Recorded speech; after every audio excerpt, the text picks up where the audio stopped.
focus. There we go. All right. And then you guys were using a new platform, which I'm super excited about. And we've been just practicing all week.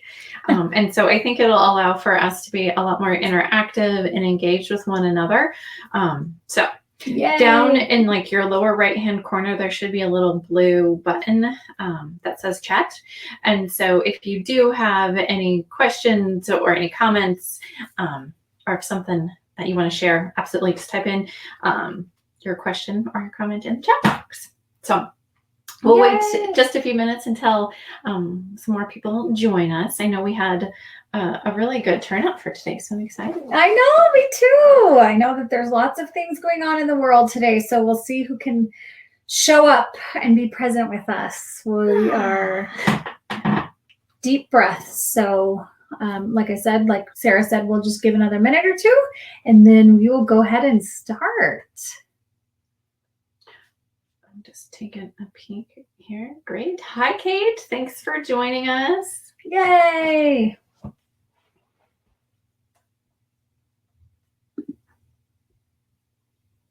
There you go. All right. How have you guys, like as parents, how have you all been sleeping this week? Because I know with the election anxiety and just uncertainty, my anxiety and sleep has just been I know. Yes. Even as a sleep coach, I was telling Seth today, I just said when there's a decision and I can stop waking up to check the phone or just have that control over myself, right, will be much needed. So I hope for all of you that you're able to sleep. Yay. Hi, Nancy. We're also excited about this new platform because, like Sarah said, it allows us to be a lot more engaged. So we've got a couple cool polls to take, and we're hopeful some teens may log in. And we also get it if they don't. But we're hopeful that we can get a couple of interactions here with you guys just to kind of like bring to light all of that we're all going through and how we can help you. So again, thank you guys for being here, and thanks for the people who are joining. And I'm actually, because I'm so excited about all this fun little technology, I'm going to go ahead and put in a poll right now. So everyone, if you are a parent or a teen, go ahead and submit.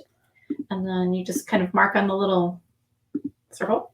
Great. Yay. Let's see. Right. So it looks like we've got a house full of parents. I too am a mom of a teenage, or actually. Yes, you are. Anyhow.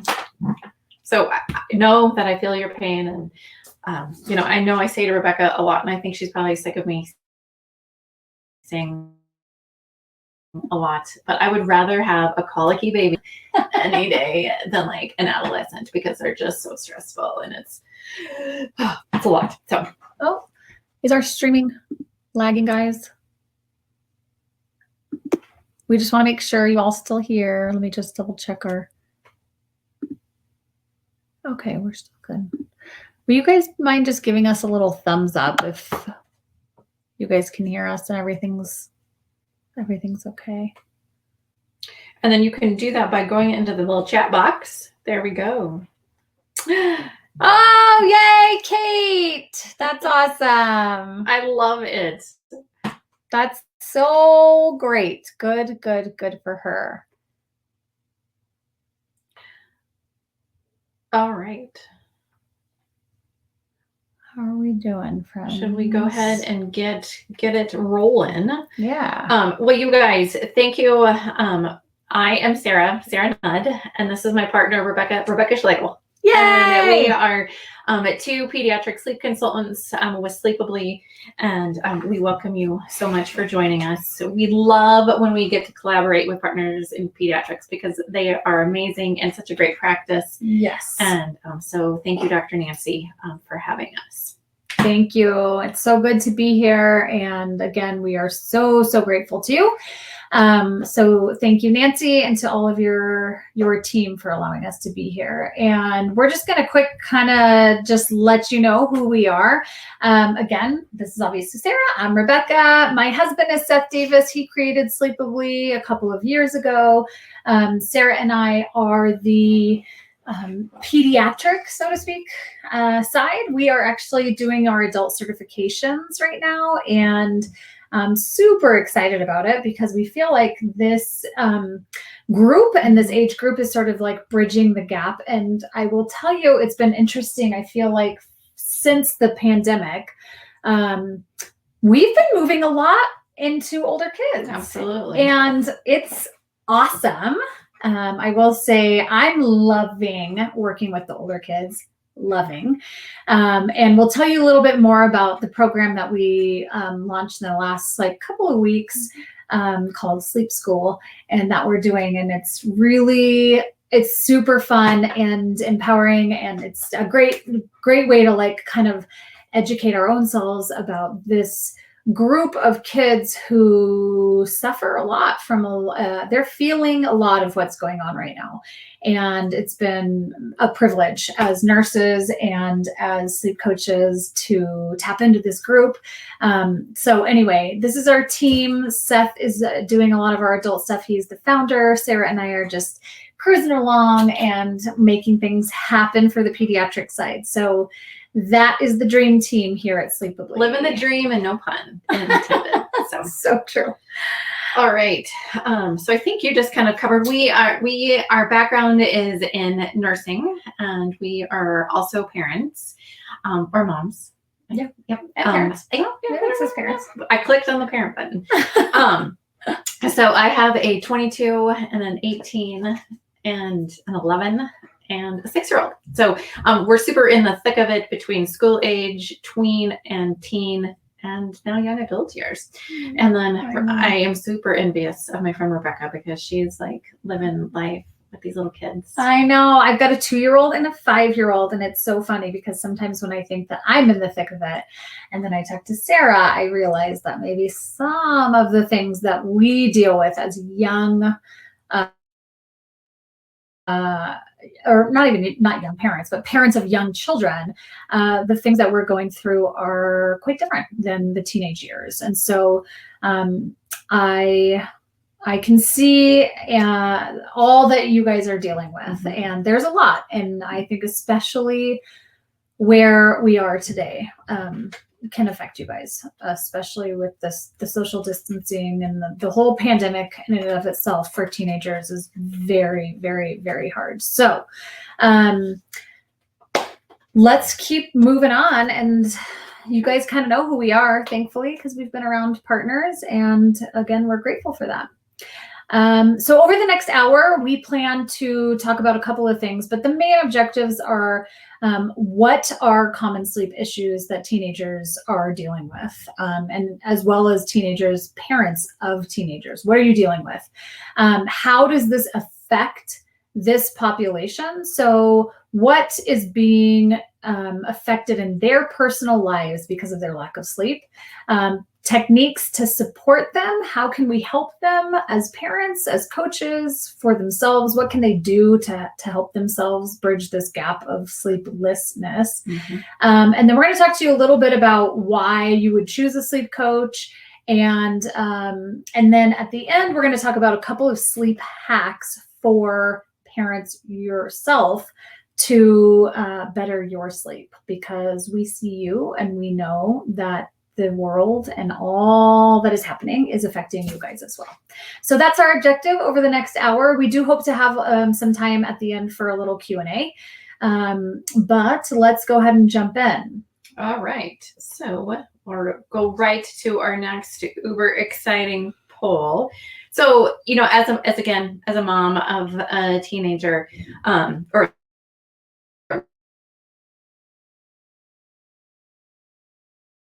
two teenagers and one tweenager, right? They totally want to sleep. They hear us, we, kind of harping at them. Not that I'm a harper, but they hear us harping, right? That they're not sleeping much, that they are sleeping too late, that they're taking a nap during the day when they should have, gone to bed earlier in the night, that they're on their phones too much, that they're on Snapchat, that they're on YouTube. And, Kate, I can't attest for your daughter, but I know that my kids will walk around the house watching YouTube, like holding their phone at like full volume, and they all have earpods. So I don't know why they're doing this, right?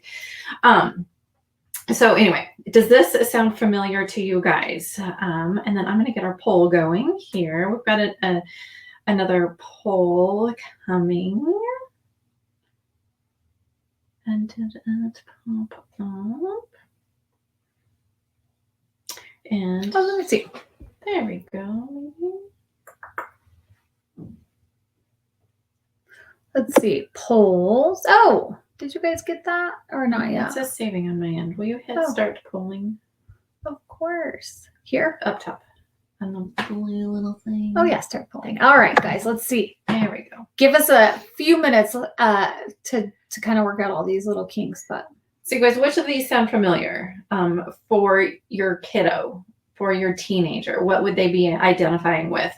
Are they now going to bed at midnight and that's like the new normal, right? Or you've already gone to bed, it's 10 p.m. and you hear them in the kitchen kind of rustling around and getting their snack, and you wake up and you look at your phone and you think, why are these kids awake? They've got school tomorrow, they've got stuff to do. Are you a teen that has like a frustrated, or you're frustrated that your parents are telling you to go to bed when you're not tired? Are you sleeping through the first class, falling asleep in class? I know with remote learning, it's a lot easier, right, to put your head down during the day when you're in your class, or to even kind of like zone out or snooze during class. So have you noticed that your teens doing that? Honestly, with so much change with COVID, the election, just everything that we have going on in our world right now, we're seeing more and more of these teens who are stressed out and anxious and depressed and just having so many mental health issues. And, and sleep plays such a significant role in helping to keep these teens healthy. Yes. And so, is your teenager feeling frustrated with themselves for not sleeping? Definitely. I know with both my older kids, they certainly have had sleep struggles, and they want to fall asleep. They want to feel rested. They don't want to feel like that foggy, weird blah in the morning. They don't want to be late to school. They want to be like fully present and alert, and they just can't fall asleep. And so that frustration, I think, really just snowballs. And y'all know we've been teens. We know that you guys have been teens. There's just so much like changing with bodies, right? I mean, just lots of stuff changing with teenagers. Yes. And then as a teen, do you feel like they're annoyed that we tell them that they're on their phone a lot? Or maybe it's just my teens. I would imagine that they're annoyed, Yeah, for sure. I'm sure it's something that parents are just constantly saying, you're on your phone, you're on your phone, you're on your phone. Because think about, as a parent, how much are you on your phone?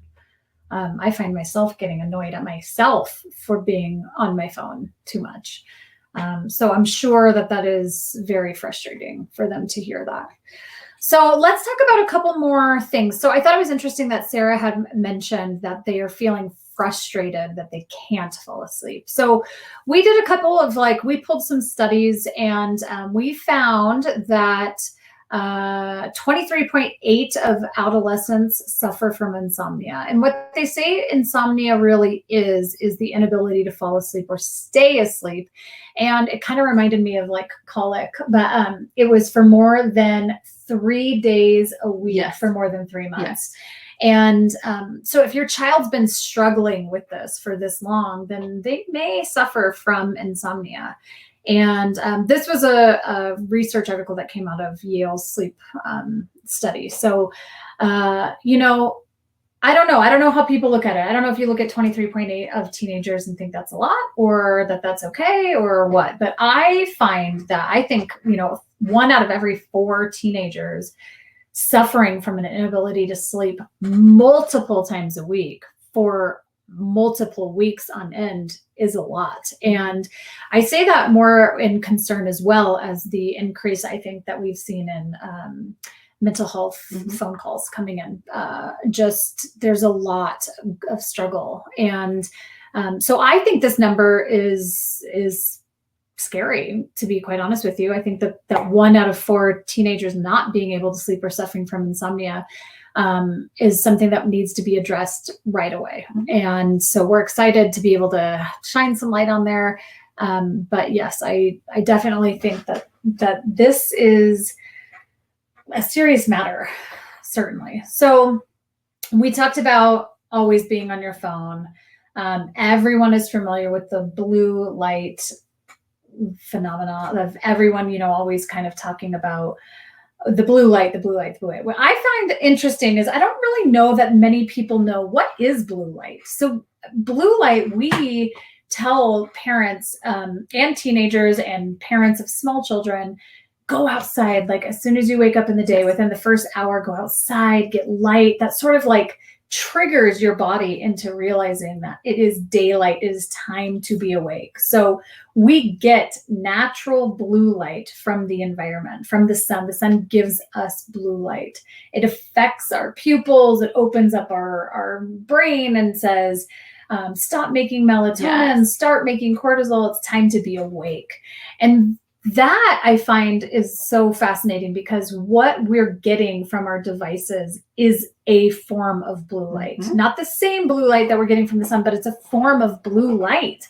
So we're all guilty of being on our devices at night. And it's interesting to know that the blue light is causing us to not make melatonin, which is something that we need to make in order to fall asleep. And it's causing our cortisol to come up, which is something that makes us, a hormone that makes us feel awake. And so that is really why we don't want to have you on blue light. This is a lot easier said than done. We recognize that. But what is blue light and how does it affect us? That is what it is. It's a light that prevents hormones from being secreted, and it causes us to stay awake. And an interesting thing about it is that it can, even if you cut off your blue light, let's say right before you go to sleep, it still takes several hours for things to level out, for the correct amount of melatonin to be secreted for you to actually get sleep. Totally. And you guys think about it, like, whether it's like our computers, right? Our phones, our iPads, the TV, electronics in your bedroom. It's just so commonplace now for all of us to have these devices in order to stay connected with one another, with, apps, social media, the news. These devices are everywhere. And, for these kids who are now, for the majority of like middle school and teenagers in remote learning situations, then they're really having so much device time and not like enough like natural sunlight. And then when it's time for them to like calm down, settle in for the night, what are they doing? Scrolling Instagram, Snapchatting their friends, looking at TikTok, right? And so it's so key just to encourage them to at least an hour or two to leave their phones outside of their bedroom. And we recognize that is so much easier said than done. We know that. And I think just sort of getting behind it and sticking to a firm like ground rule in the house. Maybe devices aren't allowed in your room after a certain time, or everyone. And that, I think, getting the whole family to buy in. Yes, exactly. To say, I'm leaving my phone out in the basket, or everyone's plugging in the kitchen. And at 9:00, nobody is allowed to be on this device. And then you guys, what would we do? We'd like have to talk to each other. I know. That'd be weird. I know. Or go to sleep. Or read a book. Read a novel idea. No. Wait, did you get that fun? The novel idea? Yeah. Got it. Cool. All right.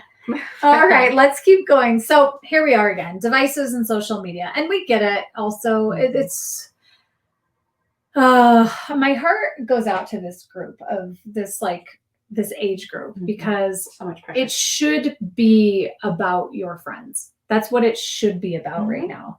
And they are, they're on lockdown. They're on socially distant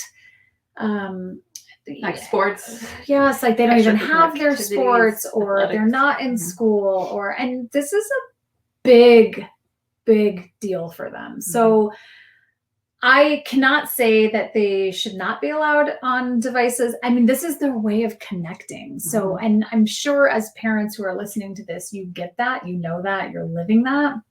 But how can we come to some sort of middle ground where you allow it and you encourage it and you want them to be connected, but yet there comes a time, like we said earlier, maybe that you say everyone needs to get off. And it doesn't become toxic and an addiction. Yeah. I read a recent study from the University of Chicago where 63% of teens are on social media more than they were. Like they are during COVID. Right. Yeah. And I get it, right? Because that's all we're doing. Like we're just at home and scrolling. And so. And I mean, I almost feel I'm just as guilty of that, to staying connected with my friends, because I'm not seeing them. Yeah. So also though, take in mind, are your kids seeing other kids right now? And if they are, then that's even more of a reason to say, hey, we need to like disconnect to get yourself some reset time. So devices, blue light, social media, you're aware of it, what to do about it. Try to practice kind of what you preach and look what you're modeling. And so I think that's really pretty important to take in consideration.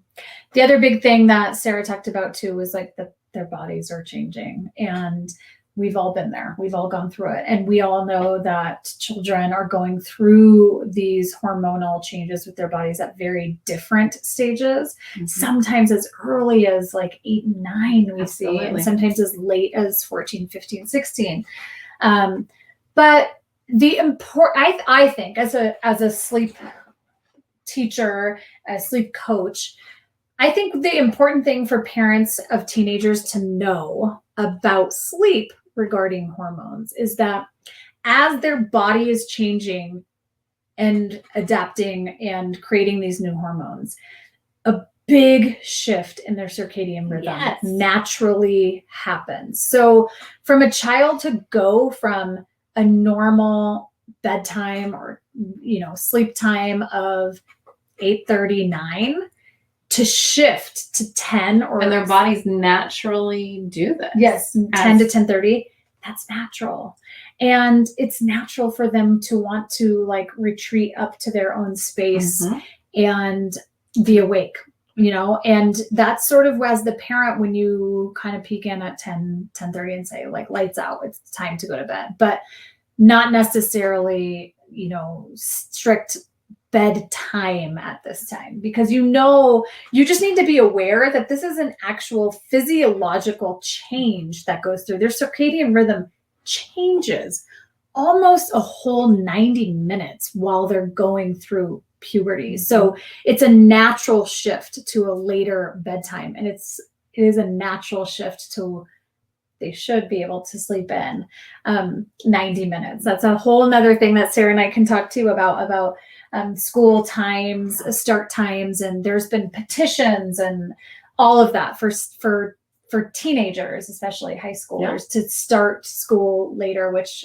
we get behind because it's important for them to get their sleep and their rest, and it's natural for them to want to go to bed later and to sleep. Right, and they're going to be higher functioning when they're not half asleep in their first period math. Exactly. Anyhow, so that's a whole other bandwagon. Yes. So that's hormones. That's switching. Let's talk bedroom environment. One of my favorites. Huge. Yes.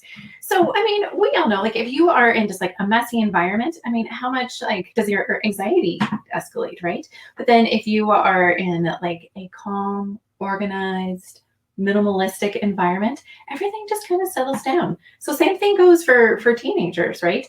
And I don't know about you, Kate, or Dr. Nancy, but when I've gone into my teenagers' rooms, I find like cups that have been there forever and plates and like, don't even ask me, you guys. And so really like encouraging them and supporting them, even helping them, right? To clean their bedroom environment so that it's organized and calming. Another kind of thing that I think we support for either little kids, adolescents, adults it's darkness, right? Mm-hmm. Again, we want to block out any kind of natural light that's coming in from either the sun or street lights. Yes. And so those blackout curtains are huge. And even for teens, if they, have like the hall light on, if they've got younger siblings that have the hall light on, I would super duper encourage everyone to take a peek at like amber or red night lights, or even like hallway lights, just because that will help to support melatonin production versus like your white light that's in the hall. What else?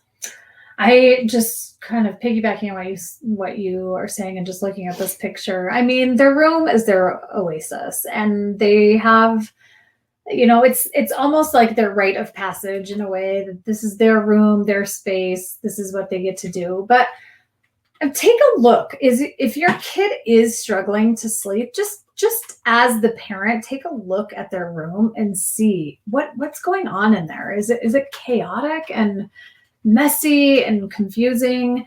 And encourage them just to sort of clean it up a little bit. Even there's studies about clean sheets and clean pillows and that kind of stuff, and they're coming in and they're coming out and they're going to bed with dirty clothes, and it's all normal teenage stuff to do that. But if your kid's really struggling, it's one of the first things as a coach that I'm going to talk to you about is what's going on in the room. What does it look like? How does it feel? And I just had a teenage client, and right above her bed, those like neon, they're not neon anymore, but like maybe they're the LED lights, but anyway, like a big pink lips, anywho. And that was like just blaring at night. So of course, as she's transitioning in and out of sleep cycles, there's this like bright pink light right above her head. Yes. So once we got that out and we made a few other changes, she's sleeping really well now. Oh my gosh, that's so interesting. So that's a big thing, is just something as simple as the environment. What's going on in there? Are they falling asleep? Do they have a TV in their room? Are they falling asleep with the TV on? Like something as simple as that. So that's just something we say, take a peek at. Look what's going on in there. What else, guys? Let's see. I think we covered about everything on that slide. Okay. I know that Kate asked a question about like the LED lights that have like the full spectrum of colors, and it really, Kate, as long as you are able to kind of program it to either stick on like the red or the amber light at night, I think that's great. I feel like there's like Alexa lights that you can be like, Alexa, put it on this color. Yeah, you can dim it and all that stuff. So as long as it's like that amber or red light for nighttime, anyway, that's perfect. Yes, absolutely. And then this kind of goes without even saying. In fact, we kind of talked about like, should we put this in there? Should we not? Should we? Whatever. But I mean, it's really important as parents for us to honor the fact that their schedules are busy, and maybe not as much because of the pandemic, but just different, right? That stress and anxiety is just different. Like logging on to like getting into your Zoom or your Google Hangout, or like uploading your classroom assignment, and then you still have like your dance, but now dance is online, and then it's just a weird busy. It's not the same, as you guys know. Exactly. And just honoring that. I think sometimes just stepping away as the parent and saying, sometimes I feel, we feel so busy and we've got this and we've work and we're balancing X, Y, Z, but so are they. And honestly, rather they're in, extracurricular activities, or they're in sports, or they're not, or they're trying to see friends, or Zoom with friends, or FaceTime with friends, or TikTok with friends, or whatever. They are busy, and we need to honor the fact that they're busy. And I think the biggest thing that we need to realize is that teenagers, when we're not in a pandemic, they're go. They've got to be here, there. And the first thing that is going to come to compromise, or that they're going to throw out the window, is sleep, because it's the least important thing to them. Their friends are going to outweigh, their family's going to outweigh, school is going to outweigh, extracurricular activities are going to outweigh, sports, any sort of event like that. PlayStation, Xbox. Yes. So sleep is like, whatever. We don't need it. But that is what's so important, is just knowing as the adult, okay, they are so busy that they are not actually allowing themselves to sleep. Because why? What's going on that we could possibly tweak, that we could help them figure out how to get adequate sleep? Because as a teenager, your mind, if you're a teenager and you're listening, and parents, they just don't think about it. It's just not as important. Sure. So that's just something to keep in mind. Yeah. All right. Do you know how much sleep a night an average teenager needs, you guys? So they need 8 to 10 hours. How much time, or what time are you guys going to bed right now? I'm putting in the poll with our handy dandy new poll. Yay! What time does your teen go to sleep? And Nancy, what time? I mean, even Nancy, I know you don't have any teenagers anymore, but as a pediatrician of teenagers, what time do you hear your teenager patients going to sleep? We're curious. Is it more? Oh, sorry. Well, it's not working for my computer. Oh, Sorry interesting. about that. Okay. 9 to 10, or I'm sorry, 9 to 11 or 11 to 1. Okay, interesting. 50-50. Oh, okay. All right. Well, that's good. I mean, it's better, right? Mm-hmm. For sure. So an average teenager, 13 to 18, still needs 8 to 10 hours of sleep in a 24-hour period. Mm-hmm. Including naps, right? Mm-hmm. Remember like when our kids used to be little and like they hated nap time. Like Rebecca's in the thick of that right now, right? And then now, like you go, downstairs and you find your teens napping from like 1 to 5, and you're like, no, it's dinner time. Why have you been asleep all this time? Don't let them sleep 1 to 5. Right. So then you start to think, do we need to look at adjusting bedtime schedules, right? And so kind of key flag indicator right there. All right, so Rebecca has done such a good job at talking about how lack of sleep really impacts our teens, right? Like what are all these different ways that our teens need sleep, right? So academic achievement, right? Mm-hmm. We've all been there. You go to work after sleeping really poorly, you're just foggy. Teens, same way, right? Their developing brains are exhausted. And so, if they first period math class, if they're exhausted, it's 7:30 on a Monday. They're not performing to their highest potential. And nor should they be expected to perform at their highest potential. And then, study after study shows that lack of sleep among teenagers can lead to decreased mental health, right? Mm-hmm. So whether that's anxiety, depression, you name it, lack of sleep really has a huge impact on these teens. Yeah, it has an increase in their likelihood of using caffeine and tobacco and having unprotected sex. And I mean, it actually goes quite deeply, having lack of sleep really correlating with like risky behavior and the inability to make more well-rounded decisions. And I think we as parents can understand that, right? I mean, just like Sarah said, you go to work, you're sleep deprived, your ability to stand back and make a well-educated, well-rounded decision is compromised when you do not have appropriate sleep. Like you eat worse, your decisions are, not made as quickly or, so anyway, I think that's a huge part of this is the physical, like your physical health and your mental health and the effects that sleep has on that. And let's not even talk about driving. Like Kate, you said that your daughter was out like celebrating Biden's win. I mean, I know with our kids, like once they turn 16, just like, it's so stressful having them out on the roads, right?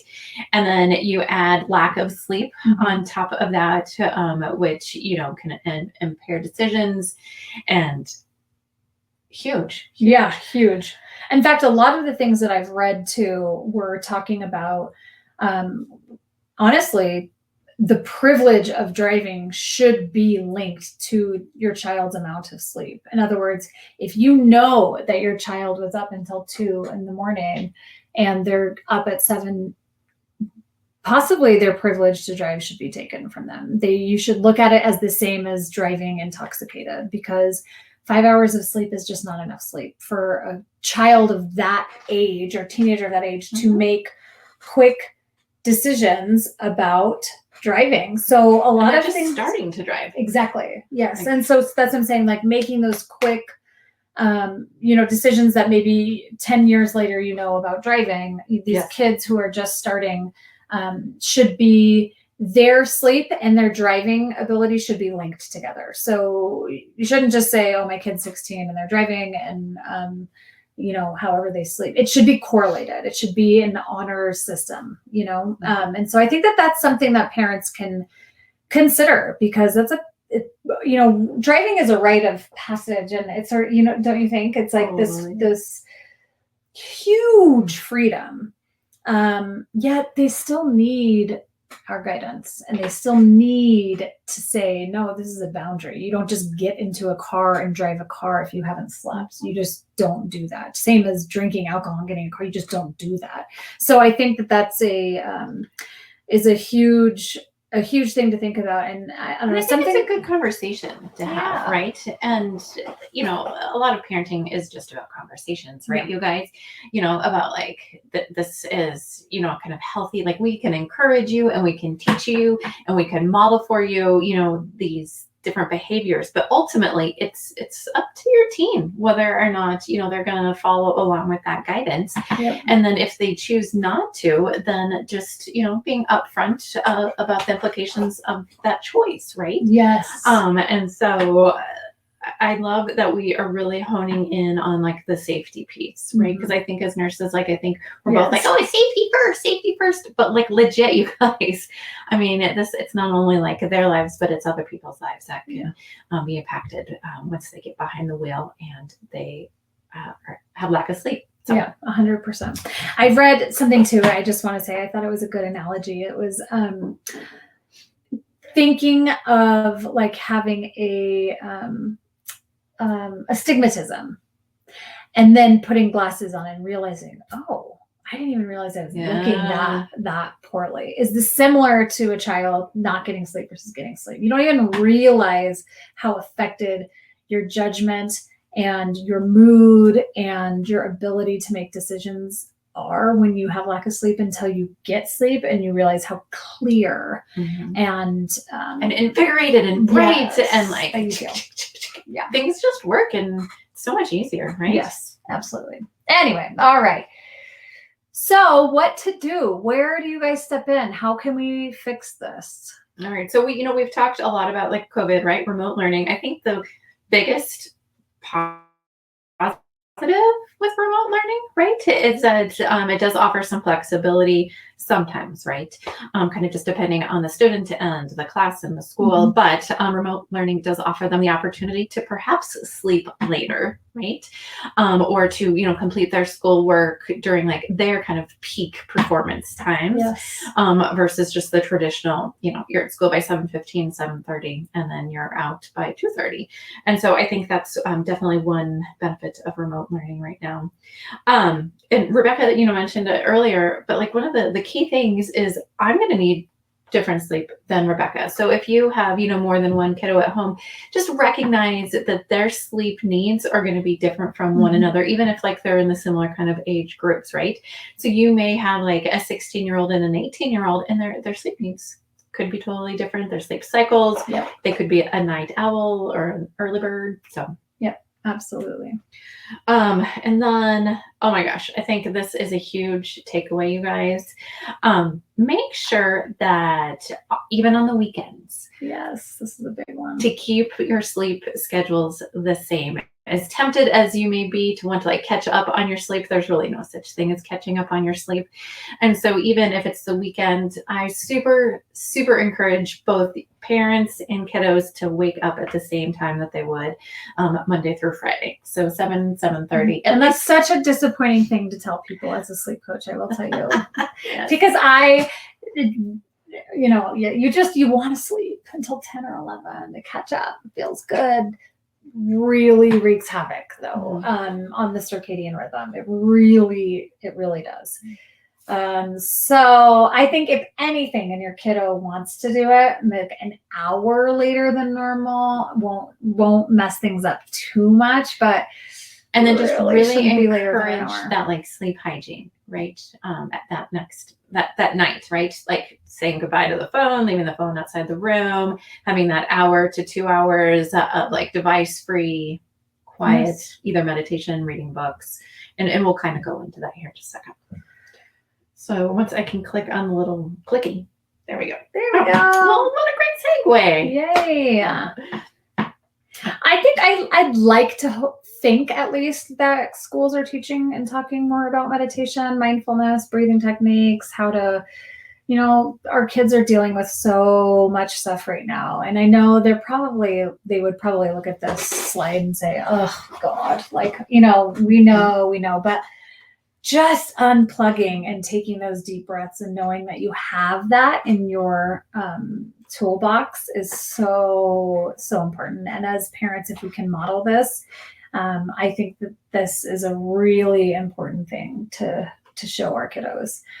We have a video. I think we're going to be able to show it. Also, I know there's only 3 of you on, so we can also just send this. I'm trying. You. It did.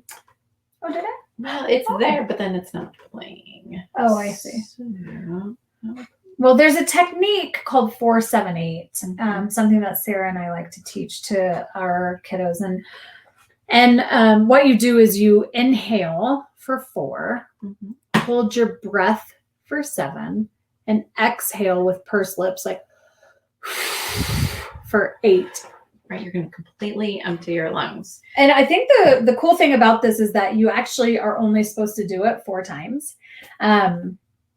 Because it's so clearing and gets rid of so much fog that you almost don't want to do it. I think you probably become hyperkinetic or something. But either way, it's it's quick. I think I like to teach it to teenagers because it's not like lay down, get in a comfortable space. We're going to take 45 minutes. They don't want that. It's a quick 3-minute where you can get their attention. Do it before you go into school in the morning, do it before you start your first class, do it before you get behind the wheel, do it, whatever.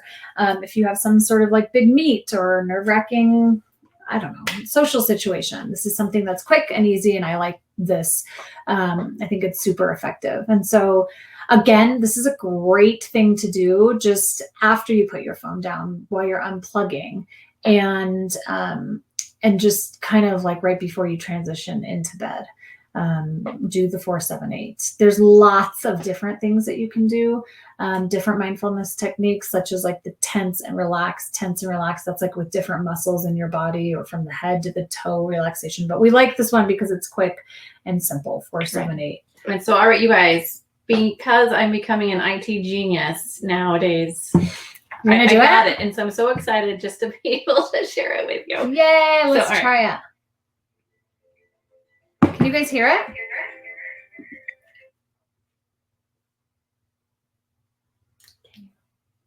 I think you need to put it in.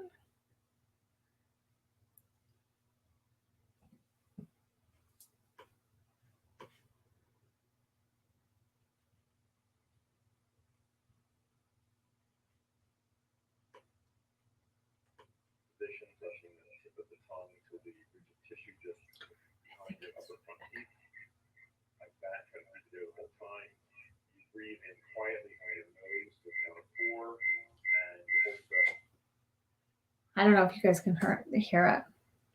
All right. We don't want to do this squeaky, echoey thing, so we can send it to you guys if you're interested. How about that? Yes, absolutely. We'll send it in the follow-up notes.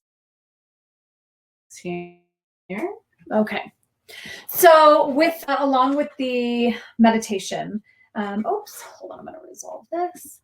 Hopefully you guys can still hear us and you're still with us. You're unstable. Hope you guys are still here. Can we go to slides? Mm-hmm. There you go. All right. So parents, what can you do?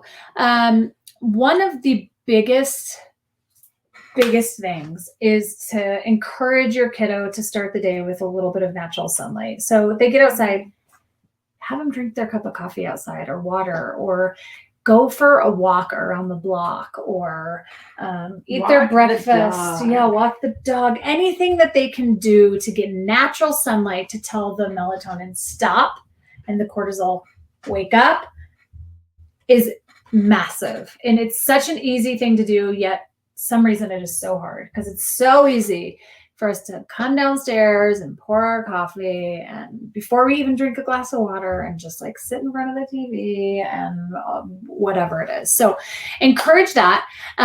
Encourage, like we said, your teen to go to bed and wake up at the same time, regardless of if it's Monday through Friday or Saturday and Sunday. If your kiddo's tired, let them take a nap, but just don't let them take a 3-hour nap. 20, 30-minute power nap in the afternoon when kids get home from school before their next thing is awesome. We talked about this. Tie good sleep to car privileges. If your kiddo is not sleeping and they have not gotten the rest they need, or they seem tired to you, don't let them drive. That's okay to do. Devices, putting them away in a family basket or not allowing them in the room after a certain time is a huge thing. If you guys see a petition or there's an opportunity to change the schedule for your kiddos, your middle schoolers or your teens or your high schools. Vote to change it. It's very great for them to be able to sleep. And along those lines, I know that kind of the tippity top of this age group is 18. But for those of you who do have 18-year-olds who are in college, whether that's at a university setting or community college, absolutely encourage them to pick later classes. I know that sometimes it's not an option just because there's required classes, but certainly encourage them to look for those later classes. And if they think that they're like, oh, no, I got it, I'll make that 8 o'clock work, just have another conversation. Right. Here's a big one. Encourage your kiddo to do homework outside of their room. I get it. A lot of kids have desks in their room, and maybe that works for them. But if they're doing homework later at night, like as the sun is down, try to get them to do it at the kitchen table, an island, somewhere else that's quiet, maybe your room, somewhere else that's not their room, so that they don't make the association of like lying in their bed and doing homework. A, because they're just probably not giving their best at their homework if they're laying in their bed, and B, because you start to feel tired when you're in your bed. And that is your sacred space for sleep. And as parents also and adults, I encourage you all to also not use your bed for work. I know that like now with the pandemic, we all work from home, and how easy is it, right? Just to carry your laptop into bed, right? And then, so just also as parents, as moms, be mindful of that too. Right. And then trying to encourage them to avoid caffeine, or energy drinks toward, I know. They're so bad. Especially towards the late afternoon though, because up to 6 to 8 hours from caffeine is still going to be affecting you when you go to bed. So you could be having something at 3 and it's still going to be affecting you at 10 o'clock. So the general rule is no caffeine after 2 p.m. I get it. Kids are going to be up late and whatever, but just like no coffee at 8 p.m., a couple hours before they go to bed. And then again, cool, dark, quiet space for sleep is going to be the best thing for them. I love sleeping in the basement just because it's cool and dark. Yes. Quiet. So parents, this part is for you. We are doing a little piece. We're doing 3 segments for PIP this week, one for teenagers, one for school-age children, and then one for babes. And at the end, we're talking to parents. And so this is going to look the same. I don't know if any of you are continuing on to any of our other talks this week, but this is the part we put in for parents, just to know, for adult sleep. And here we go. So similar. This is very similar to a lot of the teenage stuff. It is. These adolescents, I tell you what. Right? Yeah, they're bridging into adulthood, and this is what we work with on our adult clients, is embracing your routine. Mm-hmm. So a lot of the same kind of information. Yes, absolutely. And so a big part is wake up same time. Mm-hmm. I know. It's not fun. It's not what you want to hear, but that is what we tell you to do. Again, unwind an hour before bed. let it go. Let Yes. it go. And I love the idea of sleep hygiene, Mhm. right? You know, we're all into the rhythm, right? If you wake up in the morning, you take your shower, you get ready to go, you know, about your daily activities. And then it's so common for us just to go, go, go, go, go, go. It's bedtime. And then bam, we just lay down in bed and expect to fall asleep. When really we need to give ourselves almost like a gift of an hour. 1 hour of time where it's you with your thoughts. It's time for reflection, meditation, gratitude, reading a book, Mhm. listening to a podcast, just something that allows you to unwind, drinking, you know, a cup of chamomile tea. There's a lot of nutrition or, you know, different foods that actually support melatonin, right? Mhm. So there's tart cherry juice. There's banana tea, which we should really, I'm so just enthralled by this banana tea. Have you guys ever had banana tea? We'll put the recipe in the follow-up too. But banana tea also helps to support. That's awesome. I know, I gotta make it for you. Yes. But let me just say, it looks kind of gross, and so just be mindful that it looks gross, but it's good and it's healthy and it's all natural and it helps you guys. But yeah, I think it's super important just to give yourself that time, right? Yes, absolutely, 100%. And then how can you as a parent reduce your own stress? We all have so much going on. So are you still connected to your hobbies? Are you still connecting with friends and family, even if it doesn't look the same? Are you setting up FaceTime dates? Are you, you know, what are you doing for yourself? Exactly. Take a walk, do whatever, journal, exercise, breathe, meditate, anything that you can do to fill your cup, because you have to fill your cup before you can fill and pour your cup to others. So what are you doing as the parent to take care of you? And no, this is not a selfish thing to do. This is a very important thing to do, pouring from a full cup. So this is, you know, why use a sleep coach? And just like with many things, sleep is becoming one of those pillars of total body health and fitness, I'd say, and wellness. And don't you think it should have been the first? Yes.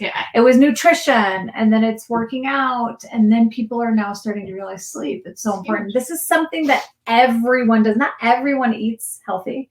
Not everyone works out. Everyone sleeps. Everyone has to sleep. And so how can you be better at this? What can you do? And I think a lot of what we do as a sleep coach is we hold you accountable, we educate you, and we motivate you. Mm-hmm. And that's why working with a sleep coach is helpful. And Sarah and I are super excited and proud because in the last couple of months, we've launched our sleep school. We've done a lot of heavy work with the younger babies and parents, and now we're bridging this over into older kiddos. And so we started this 5-week program. It's called Sleep School, and we meet with the parent and the kids 2 to 3 times a week, and then we start to tear off as we get to week 5. But basically, we are talking with the kids and or the whatever teenager and to discuss what are the issues, what are they doing when they have them, and how can we help you hold accountable. And we're kind of uncovering this layer. Like, what's the root cause, right? Exactly. What is really going on? What is the issue with sleep, and how can we help, and how can we support both the teenager and getting the right sleep, and also like communicating with the parent kind of what's going on. And it's the coolest body of work. And I think we've both just seen tremendous amounts of progress in our sleep school clients. 100%. It's been really, really, really cool to do. It's probably some of my favorite work that we're doing right now. Go ahead. All right. So you guys, now we have 6 minutes left because we do want to be mindful of everyone's time. Right. Because, you know, that's what, who knows? You guys may have another webinar to run off to. Or you may be celebrating the election results. Oh boy. Sorry, guys. I hope you're still there. Yes. Can you still see us here? Yes, I think so. All right, let me see if there's any. Oh. Hi, friends. Can you still see us? Oh, there, chat. Okay, here we go. Raking leaves. Oh, Kate, come over to my house. Oh my gosh, seriously. All right, so you guys, we do have, for those of you who attended today, we did want to extend kind of an offer and say as a way to say thank you. For anyone who did attend today's webinar, we are offering an additional 30-minute session if you purchase our sleep school package over the next few days. Yes. And so that's a $50 kind of value. And we hope that you found the information that we provided here to be a tremendous value as well. And I just really encourage you to encourage your teens to be mindful of their sleep. Absolutely. And we are here to answer questions. If you guys, want to set up a discovery call or have any questions via email, please feel free to shout out Nancy. Again, thank you so much for having us. We are really looking forward to doing our next session, which are the babies 0 to 3 on Monday. Tuesday. Just kidding. Tuesday. All right, you guys, before we go, does anyone have any questions that you want to throw into the chat? I just want to make sure that we didn't miss anything. Thanks. Yeah. All right, friends. Nancy, should we give her, I don't know if she wants to say anything.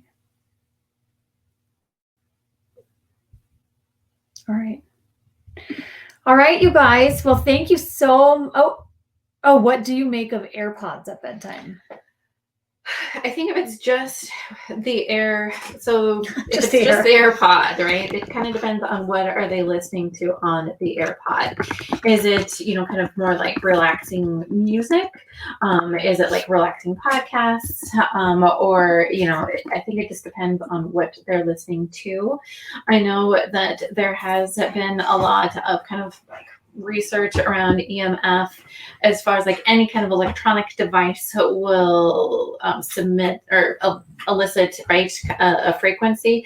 So I think in that respect, AirPods would also, but I think it would be super low. So I would say it's okay as long as what they're listening to is relaxing and calming and not stimulating. British music is their claim that they can get to their. They do. Yes, that's true. It is true. Those dang AirPods, especially if the phone is outside the room, they can still chat with their friends on their AirPods. Can they? Yeah, because like we could walk out right now and. Yeah. So I think honestly, it would just be a conversation of, hey, like if you're going to listen to music with your AirPods, great. But if we're leaving our phones in the basket, like in the hallway or in the foyer, then just know I'm going to be checking. And just making sure that you're not on with your friends or watching a YouTube show or Netflix. Mm-hmm. Or what about even just as something to follow up with on that would be if we don't do AirPods, but we do there's a device. Gosh, I don't sound old saying this, but like an iPod, right? Or something that you can just listen to that only allows music to play from it. Or Alexa. Right? We could just be like, hey, Alexa, play some meditation. Exactly. Something where you're like, I'm going to take, and I don't want to say take kids are going to be kids and teens will be teens. But if you really think that your kiddo is maybe staying up late talking, then let's try something different so that they can really just listen to the music. Mm-hmm. And especially, y'all, do you remember just staying, and I know it's different now, but do you remember staying up until super late when we were kids, talking to your best friend on the phone, on the phone with the cord, and we could hide in the closet? Yeah, or the two-person phone. Those are the days, right? Now they have AirPods and they're not connected to anything. And whatever, it's good. So yeah, Kate, I would just say have a conversation and just make sure that what your expectations are. Okay. Yes. All right, guys, what other questions? We love questions. All right. Well, if you guys think of anything or if we can be of any help, feel free to reach out to us, and we're happy to help you however we can. Yay! Thanks so much for tuning in, guys. Happy Saturday. Enjoy the rest of your weekend. Bye.